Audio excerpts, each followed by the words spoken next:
আরে ও চম্পা, তুমি কালকে স্কুলে যাবে না চম্পা? তুমি যদি স্কুলে যেতে চম্পা, তাহলে কালকে তো আমিও যেতাম চম্পা। তুমি কালকে যাবে না স্কুলে? আমাকে বলো, এখন তো বিকেল হয়ে গেছে। কালকে স্কুলে যদি যাও তাহলে আমাকে এখন বলে দাও, তাহলে কালকে আমি রেডি হয়ে আসবো আর কি। আমি স্কুলে কালকে যাব, বুঝলি বাবলু?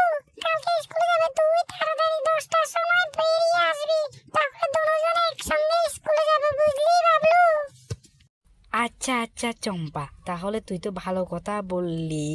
তাহলে আমি দেরি না করে তাহলে তাড়াতাড়ি কালকে স্কুলে চলে যাবে। স্কুলে গিয়ে কালকে আর তুই আর আয় সুন্দর করে খেলা করব, কেমন?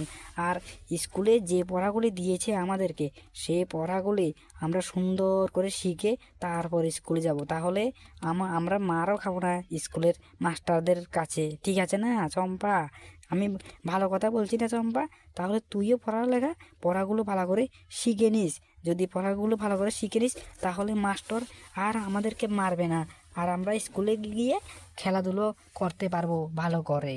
বুঝলি চম্পা তুই? হ্যাঁ হ্যাঁ হ্যাঁ, আমি বুঝেছি।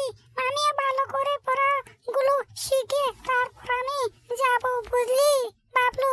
আমি পড়াগুলো আজকে রাত্রিবেলা বসে বসে সব পড়াগুলো শিখে তারপর স্কুলে যাব, না হলে তো স্যার আমাদেরকে ঘুরে ঘুরে শুধু